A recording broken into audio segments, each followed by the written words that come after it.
senang banget ya hari ini kita bisa ketemu lagi ya di acara Ruby No Secret.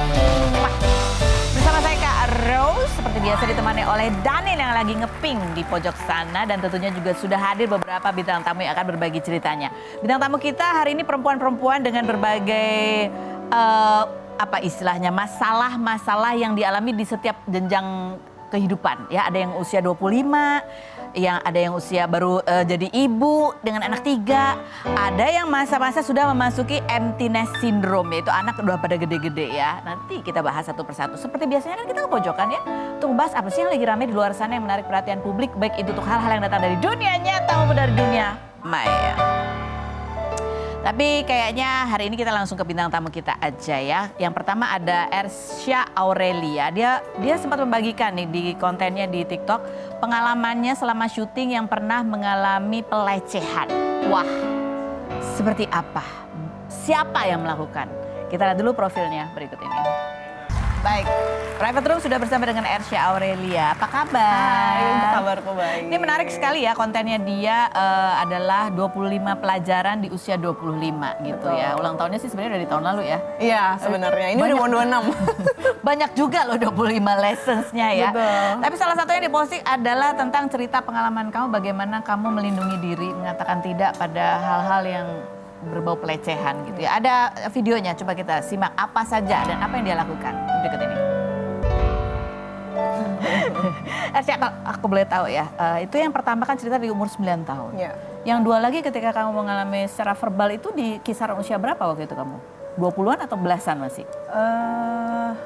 Udah 20-an sih. Udah 20-an. Udah dewasa lah ya. Udah dewasa. Jadi ibaratnya kamu sudah cukup punya keberanian gitu untuk bersuara. Betul, di situ memang ada support system juga sih, beberapa orang terdekat aku yang tahu kejadian ini dan akhirnya juga aku dapat edukasi dari situ kalau kita tuh harus speak up loh kalau misalnya ada orang yang men-treat kita seperti itu atau mengobjektifikasi kita tuh hal yang nggak benar dan kita berhak untuk ngomong kita nggak suka digituin. Jadi akhirnya baru bisa speak up di umur segitu. Ini waktu baru bisa speak up di umur segitu. Iya.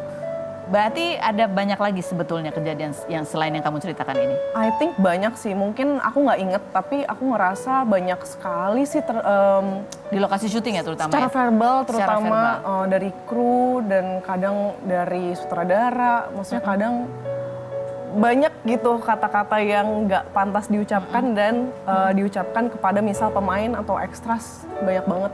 Ekstras. Kamu pernah ngalamin juga? Waktu itu kan kamu masih kecil waktu kamu? Waktu itu masih kecil dan itu aku masih ekstras di umur 9 tahun itu yang aku cerita. Oh. Itu pakaiannya masih pakai baju SD.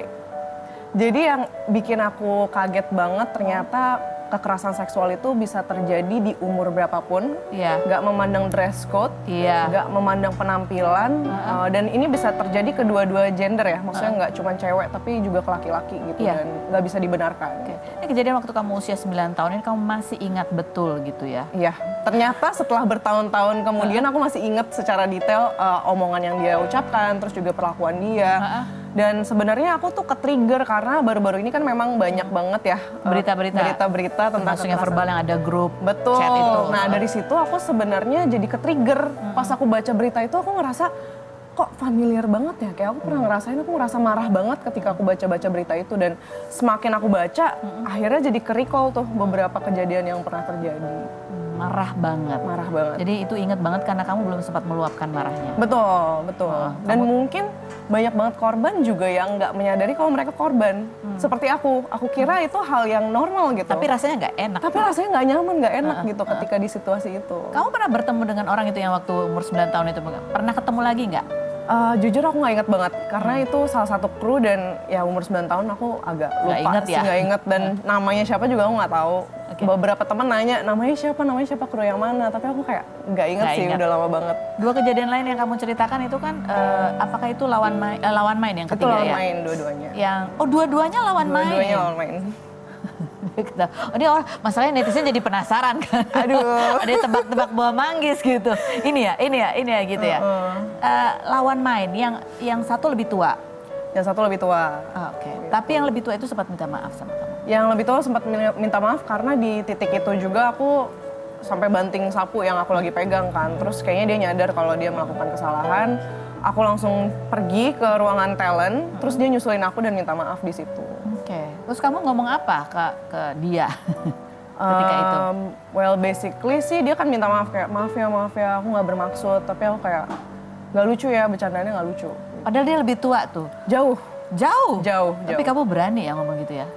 Iya, karena aku ngerasa itu nggak pantas. Oke. Gitu. Itu udah usia 20-an. Udah 20-an. Masih ketemu lagi sama, pernah main lagi bareng sama? Main bareng lagi belum sih. Belum. Tapi selepasnya kejadian itu gitu ya, terus kan kalian masih ada ketemu lagi tuh beberapa scene lagi Kita gitu. masih syuting bareng lagi. Jadi aneh nggak? Atau biasa aja atau gimana? Enggak sih, aku berusaha untuk maksudnya ya udah move on dan tetap fokus kerja dan profesional aja sih. Tapi karena kamu ya bilang di cerita kamu bahwa kamu lihat patternnya. yes, gitu. Memang Karena dia seperti itu. benar, karena dia sama orang-orang di sekitarnya aja bercandanya udah nggak senonoh.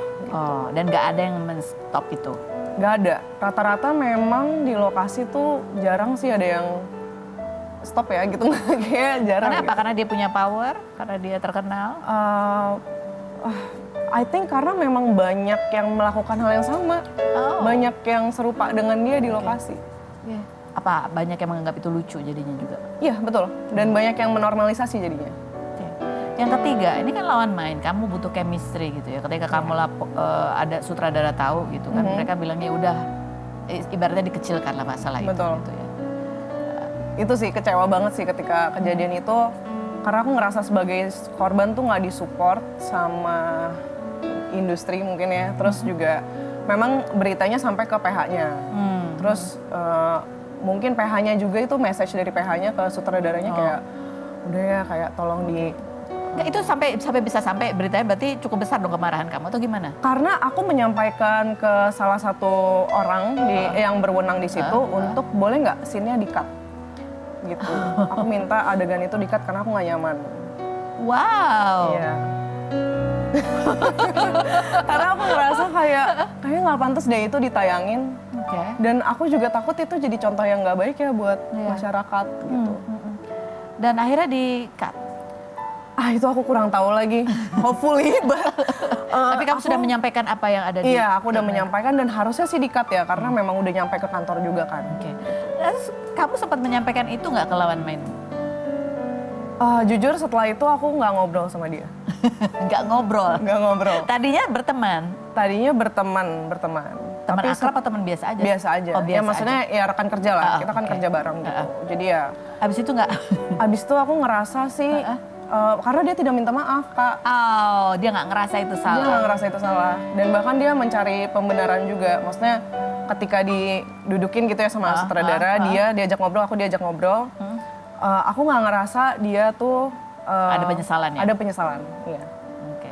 Jadi ngerasa ya gitu aja gitu ya? Exactly. Gitu aja marah gitu ya? Iya. Padahal itu adalah dialog improvisasi. Betul. Dan kalian nggak akrab-akrab banget gitu kan? Seakrab-akrabnya pun menurut aku itu nggak pantas Nggak sih, pantas. Kak. Ya juga. Gitu. Nah, kamu nggak ada kekhawatiran ya bahwa kalau kamu speak up, kamu vokal gitu akan mempengaruhi karir? Karena ini kan dunia syuting tuh kadangnya kecil ya. Kadang, Iya, jangan sama dia ribet apa gitu-gitu. Iya, tapi aku ngerasa yang aku suarakan itu hal yang benar.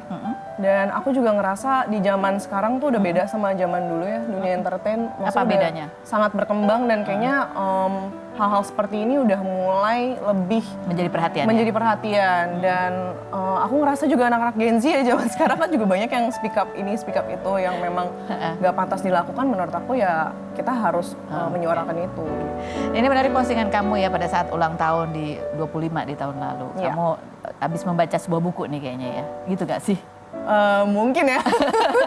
Akhirnya kamu ya di usia ini kamu mengatakan bahwa kamu berusaha untuk lebih memilih diri sendiri. Ya. Tidak lagi apa? Dulu ngerasa apa kamu bedanya sama jadi sebelum mungkin- keputusan ini terjadi, apa yang terjadi dengan dirimu? Oh ini ya, oke. Aku mendengar. Aku ngerasa sebelum umur ini aku lebih memikirkan kepentingan orang lain dibanding kebahagiaan aku sendiri. Siapa misalnya? Bisa pacar atau kayak teman, aku lebih mengutamakan mereka dibanding aku Misalnya, sendiri. contohnya Misalnya, kamu lagi capek atau lagi apa? gimana ya, apa ya? Kalau temen tuh aku nggak di-consider sebenarnya sama mereka. Dalam grup misalnya ada satu circle, dan sebenarnya mereka nggak menganggap aku ada gitu. Tapi aku berusaha untuk tetap ada di situ supaya aku punya teman aja deh gitu. Dan aku ngerasa di umur 25 jadinya kayak, kayaknya aku harus lebih hemat energi ya. Kayak aku harus lebih selektif orang-orang mana yang mau aku kasih energi dan yang enggak gitu. Apa ini juga berkaitan karena kamu berkarir dari usia muda sehingga kamu teman sekolahnya juga nggak banyak gitu? Iya, betul. Kamu homeschooling juga aku kan? Homeschooling juga SMA. Jadi dan aku sebelum homeschooling pun sekolah aku internasional, jadi temennya juga nggak banyak. Satu kelas cuma kayak 15 orang. Kalau kamu pikir-pikir itu hal-hal buang-buang energi banget yang kamu lakukan demi supaya punya teman itu tadi? Iya, aku ngerasa gitu. Iyanya kenceng banget. Iya, betul. Karena ya itu, aku ngerasa dari kecil emang susah punya teman. Dan karena circle pertemanan di sekolah juga kecil banget lingkupnya, aku jadi harus berlomba-lomba sama orang untuk punya teman. Hal teraneh apa yang kalau kamu pikir-pikir, ngapain ya aku begitu gitu? Untuk supaya bisa masuk ke circle itu? Mungkin beli baju mahal, beli barang-barang mahal yang sebenarnya aku nggak butuh, tapi aku cuma butuh itu untuk eksistensi aja dan untuk fit in dengan circle tertentu gitu. Sekarang sih aku ngerasa enggak sih, kayaknya cukup deh aku menjadi diri aku sendiri, nggak harus being someone else untuk belong somewhere gitu. Ini biasanya kalau umur 25 tuh kan ada istilahnya quarter life crisis gitu ya. Dan ada juga keresahan baik tentang karir, pertemanan maupun juga relationship dalam arti hubungan percintaan. Kamu sudah mulai ke pressure juga nggak? Mungkin ada teman yang udah nikah gitu-gitu. Apa iya di masa depanku gimana nih gitu? Banyak banget ya kalau wedding kan emang anak-anak Gen Z udah mulai satu-satu nikah. Udah mulai bagi-bagi seragam ya? Iya, tapi sejujurnya even though itu menjadi pressure, tapi di sisi lain aku ngerasa juga kalau belum siap untuk itu, aku kayak nggak harus mengarahkan pikiranku ke sana dulu deh. Keren ya, kamu cukup sebagai orang yang cukup bisa memutuskan gitu. Karena aku ngerasa untuk menikah itu juga butuh kesiapan mental yang besar. Dan juga mungkin kehidupan yang kita sedang jalani sekarang ketika single itu akan berbeda lagi ketika kita udah menikah. Tanggung jawabnya udah beda lagi. Belum lagi kalau punya anak. Jadi banyak lah pertimbangannya. Tapi udah ada pacar yang cocok belum? Udah ada calon cocok belum? Kebetulan doain aja ya, semoga cepat menemukan jodoh yang terbaik. Apakah keberanianmu untuk semakin berani untuk speak up menentukan apa arah hidupmu juga berkaitan dengan pengalamanmu dengan mama ya? Kita lihat ya ada postingan kamu juga yang kamu bercerita itu hubungan yang dinamis sekali dengan mama karena mama juga adalah manajer kamu. Betul, kayaknya mama belum nonton deh video ini. Ada mamaku by the way. Cerita ya ada mama. Jadi ada suatu hari di mana kamu ngotot pengen ngambil sebuah film. Betul. Mama nggak terlalu setuju. Iya. Dan akhirnya kamu ambil dan akhirnya film itu salah satu box office. Betul. Apa itu juga membuat kamu semakin yakin dengan bahwa pilihanku ternyata oke juga gitu? Nggak selalu sih, namanya kita kan juga ada trial and error ketika mengambil keputusannya. Apalagi di umur segini kayaknya aku ngerasa juga masih banyak melakukan kesalahan, tapi aku ngerasa kalau kita udah merasa cukup dewasa untuk menentukan sesuatu dan itu pun hal yang positif untuk karir, untuk batu loncatan, kenapa enggak gitu. Maksudnya kita harus juga yakin sama keputusan kita sendiri. Apa sih yang kamu gambarkan sosok mama dalam hidup kamu? Waduh, pastinya sosok yang luar biasa. Mama itu satu-satunya mau nangis. I think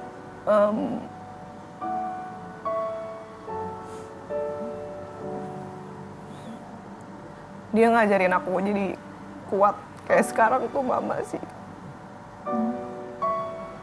Dengan contoh, mengantarkan kamu syuting pada saat hamil. Nganterin aku syuting di umur 9 tahun.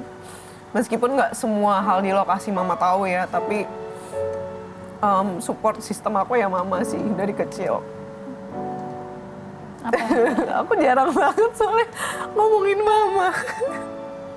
Jarang banget ngomongin mama. Tapi itu yang ada dalam hati kamu. Kamu ingin menyampaikan apa sih ke mama kamu? Apa kamu ingin mama kamu apa? Gitu. Yang pasti mama harus panjang umur. Biar bisa nemenin aku terus. Dan aku juga tipe anak perempuan yang lumayan apa-apa cerita ke mama sih. Tentang kehidupanku, tentang karir. Ya mama selalu nemenin juga kan. Jadi percintaan. Percintaan juga. Oh, kamu cerita Percintaan semua. juga aku lumayan cerita banyak hal ke mama. Jadi kayak, ya mama saksi hidup aku banget lah. Semua hal mama tahu. Semua hal mama tahu dan ya aku nggak mungkin di titik ini tanpa mama. Aku punya karir seperti sekarang juga semua karena mama. Semua karena mama. Dan keberanian kamu untuk speak up, bikin boundaries tentang hidupmu itu dari mama juga kan? Itu pastinya keberanian, semua keberanian aku dalam karir aku tuh datangnya dari mama pada dasarnya ya. Meskipun banyak hal yang aku belajar di tengah jalan sendiri juga. Tapi basicnya pasti dari mama gitu. Dengan kamu LDR ya, hubungan yang long distance dengan ayahmu gitu. Kamu ngerasa apa sih, ada sesuatu nggak yang sebetulnya kamu butuhkan gitu dari sosok ayah untuk hadir sehari-hari dalam kehidupan kamu? Ini pertanyaan sulit ya. Mungkin ketika aku kecil ya. Mungkin ketika aku kecil aku merindukan sosok papa yang selalu ada di dekat aku. Tapi ketika beranjak dewasa aku belajar bahwa kita nggak bisa dapetin semuanya di hidup ini.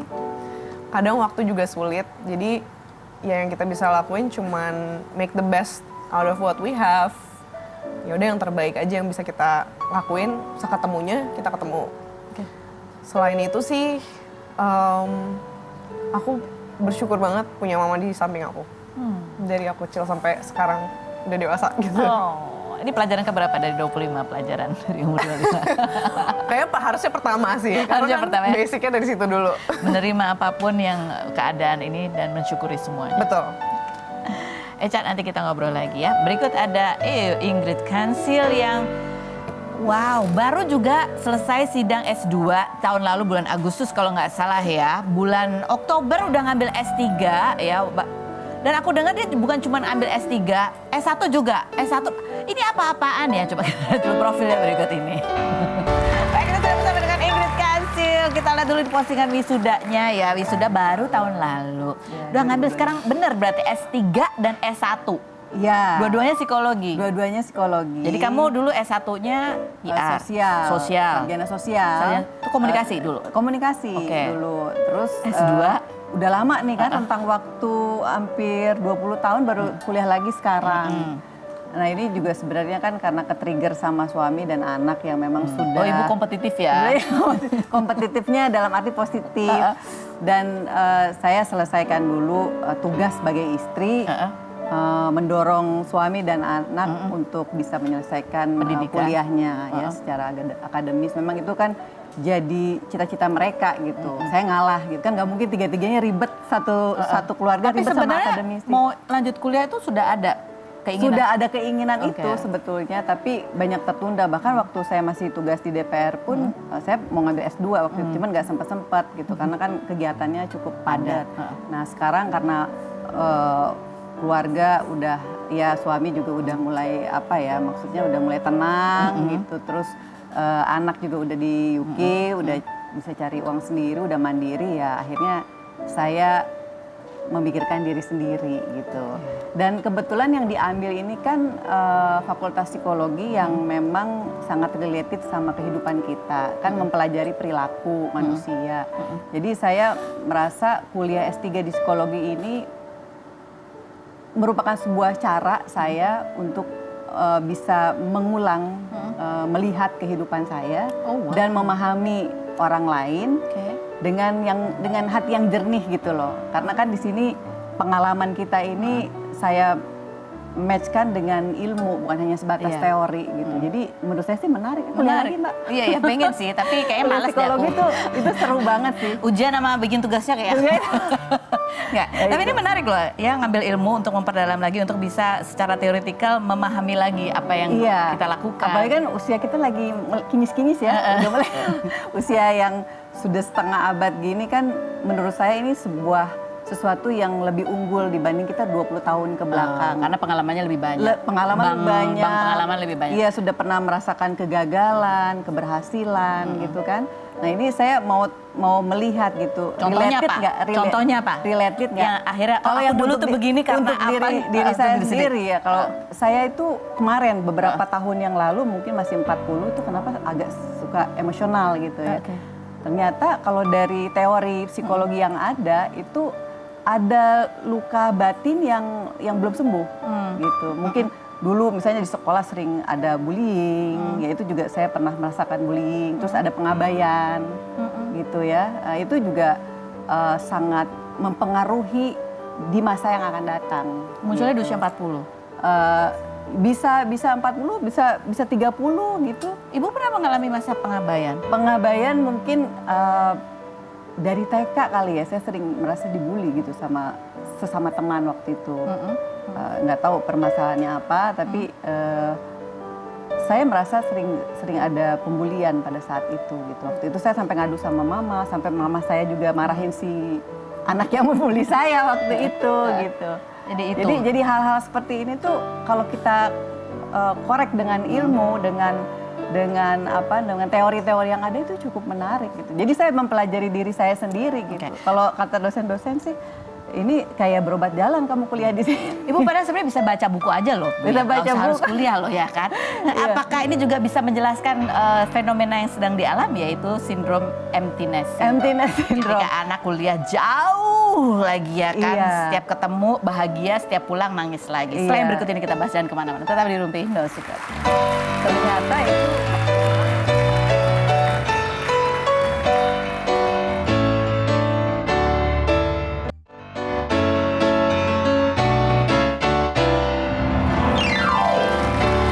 Oke, kita kembali lagi bersama Ingrid Kansil. Kita mau lihat ini, mungkin ada ibu-ibu di luar sana yang mungkin merasa ada nih relate ya ketika masa-masa di mana anak-anak udah pada gede semua. Iya. Ya, ini postingannya kamu baru jenguk anak, happy banget. Selalu. Orang tua yang anak-anaknya pergi merantau sering mengalami yang namanya emptiness syndrome. Tapi udah berapa lama dia? udah mau 4 tahun. Udah mau 4 tahun. Udah 4 Masih tahun. perasaan itu? Masih kadang-kadang, masih sih? masuk ke kamarnya gitu. Karena kan di rumah tuh memang hanya berdua gitu. Jadi anak-anak sama aku udah pada menikah, gitu, udah nggak di rumah. Jadi kita tinggal 2 gelintiran gitu aja gitu loh. Jadi ada masa-masanya saya kangen banget sama dia gitu. Telepon juga nggak diangkat mungkin karena dia lagi sibuk gitu. Jadi ya itu selalu tiba-tiba aja gitu. Tiba-tiba ada gitu, ada rasa kangen. Tiba-tiba aku mau posting tuh memang untuk diri aku sendiri. Dan aku tuh nangis loh Mbak. Aku tuh habis posting itu tuh nangis sampai buka sendiri malam-malam kan. Aku posting tuh biasanya tuh menjelang tidur. Suami kan udah tidur gitu loh. Jadi aku sendiri gitu posting. Terus aku tuh nangis gitu sambil ngeliatin gitu. Kok secepat ini nih anak gedenya gitu loh. Jadi aku tuh kadang-kadang apa mungkin dulu aku kehilangan momen juga ya. Karena waktu itu aku masih sibuk di DPR, si Jiannya juga masih kecil. Jadi belum kenyang gitu. Belum kenyang untuk pelukan sama dia, belum kenyang, ya segala macam belum kenyang gitu. Terus ketemu ini kemarin liburan kan? Iya. Itu apa yang terjadi ini di sana tuh? dia baru pindah kantor nih ceritanya, banyak cerita gitu dan lebih banyak cerita kerjaan sih pada saat itu. Ya sesekali cerita tentang pacarnya yang baru itu. Masih suka digemes-gemes gitu nggak? Masih. Jadi saya tuh masih nganggap dia tuh baby gede gitu loh ya. Dia mungkin udah risih ya, tapi ya gimana ya. Saya ngebayanginnya dia yang masih gemuk gitu, yang masih dijembel-jembel gitu. Habis gimana ya Mbak? Cuman ya udah Pulang cuma nangis? satu. Nangis. Pulang? Di pesawat. Di pesawat? Di pesawat. Pada saat dada-dadahan sama dia sih enggak. Saya harus kelihatan tegar. Tapi ketika di pesawat nangis lagi itu Mbak. Sementara anaknya kayaknya belum mau pulang ya? Belum. Dia masih menikmati masa kerjanya aja, mau cari pengalaman dulu. Makanya ibu kuliahnya sampai S3. Iya. Semuanya S diambil. Mungkin ini juga salah satu kompensasi ya. Kuliah ini supaya pikirannya nggak terus ke si Dian juga gitu ya. Oke, baik. Ini ngomong-ngomong soal sebuah sindrom yang kita alami di fase-fase usia terutama perempuan ya. Ini ada Mas Ayu Clara yang 3 tahun 2 kali melahirkan, anaknya 3. Iya kan, dan dia mengalami kayak gitu. Kita denger aja curhatannya ya. Mas Ayu Clara, kita lihat dulu profilnya berikut ini. Oke, kita kembali. Sudah ada Mas Ayu Clara di sini. Anaknya umurnya paling gede 2 tahun 8 bulan. Itu kembar ya? Kembar. Yang nomor 2 1 tahun? 1 tahun 4 bulan. Jadi 4 bedanya bulan. 1 tahun 4 bulan. Oke, ini kalau yang nonton ibu-ibu pasti paham ya rasanya ya. Ini postingannya Mas Ayu, coba kita baca nih. Gak nyangka ada di posisi sekarang, usia 30 punya anak 3, 2 kali hamil, melahirkan, menyusui. Wow, wow ternyata aku melewatinya. Sekarang harus move on, mulai belajar dan berjuang untuk kembali mencintai diri sendiri. Aku bisa, aku pasti bisa. Semangat ya buat kalian perempuan-perempuan hebat yang ngerasa hilang jati diri. Yuk kita saling support. Ada lagi postingannya, coba kita lihat yang bilang ada rasa bersalah gitu. Kamu boleh merasa ingin melarikan diri. Itu.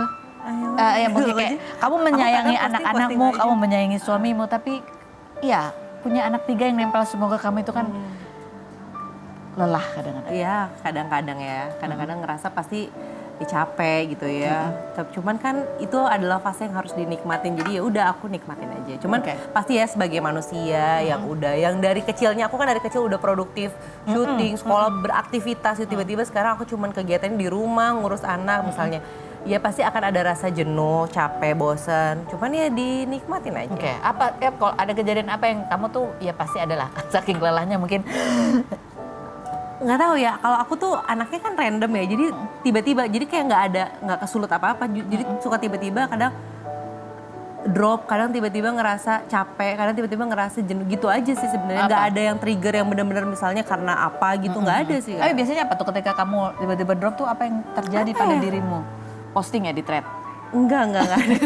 Aku nggak punya thread lagi. Oh iya.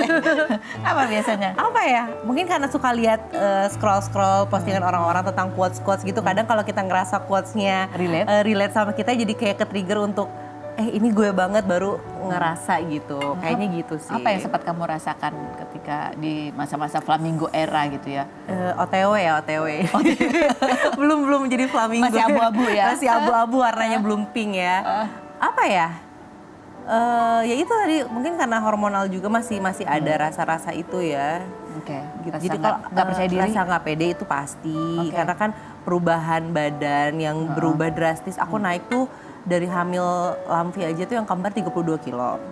Aku baru turun setengahnya, aku hamil lagi dan naik lagi ke yang waktu hamil pertama gitu. Terus dari situ aku turunin lagi, cuman selama menyusui itu aku turun sekitar 8-10 kilo. Terus sempat up and down juga gitu kan timbangannya. Sampai sekarang ya mulai lagi berjuang pelan-pelan sih. Karena aku ngerasa juga udah capek membawa badan ini ya. Jadi ngerasa kayak harus gitu. Jadi makin cemburuan sama suami? Enggak sih, hanya aja aku mah. Makin kesel nggak sama suami? Enggak juga sih, kayaknya kesel dari dulu. Nggak makin ya, dari dulu. Coba kita baca di komentar netizennya apa postingannya deh. Semoga bisa main FTV lagi ya Kak, aku suka lihat FTV-nya. Kak nanti comeback FTV lagi ya. Kak aku pernah di posisimu, ini titik balik waktunya sekarang cintai diri sendiri lagi. Cintai diri sendiri ternyata lagi. banyak yang relate, aku tuh juga baru tahu loh Kak. Jadi setelah aku posting itu, ternyata banyak banget yang ngalamin hal yang sama, yang ngerasa relate. Yang aku dulu badan aku cuma 48 kilo, setelah hamil aku 75 kilo. Jadi banyak yang curhat gitu, aku suka baca. Kenapa kamu ya garis besarnya adalah cintai diri sendiri lagi gitu? Kamu ngerasa apa waktu? Karena kan gini, ketika kita sendiri, otomatis kan prioritas kita ya diri kita sendiri.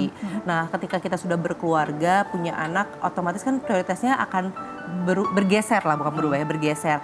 Jadi awalnya belum punya anak mungkin jadi ke suami dulu, kita sebagai istri kan berbakti sama suami. Setelah punya anak ya bergeser lagi, anak dan suami gitu. Jadi secara tidak sadar, secara tidak kita sengajai ya itu kita jadi ngelupain diri kita sendiri ya. Kalau yang aku rasa mungkin yang dulu aku bisa ke salon seminggu 3 kali gitu misalnya, atau aku dulu olahraga bisa tiap hari, sekarang kan aku ketika mau ke salon aduh ada anak yang nanti takutnya nangis kalau aku pergi, aku mau olahraga aduh nanti kalau. Jadi sekarang gimana dititipin sama suami?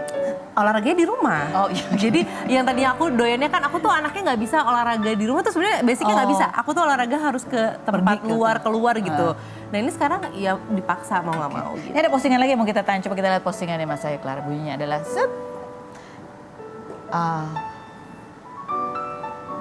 apa sih? Jatuh kalimat Jatuh ini. cinta. Jika nasi sudah jadi bubur, maka buatlah bubur yang enak. Barangkali hidup bukan tentang memilih apa yang terjadi, tapi tentang bagaimana kita mengolahnya menjadi sesuatu yang gak kebaca itu. Ya nggak kebaca, aku juga lupa lagi aku nih yang layak dijalani. Apa? Aku jadi penasaran. Nasi yang mana yang sudah menjadi bubur? Selain berikutin jangan kemana-mana.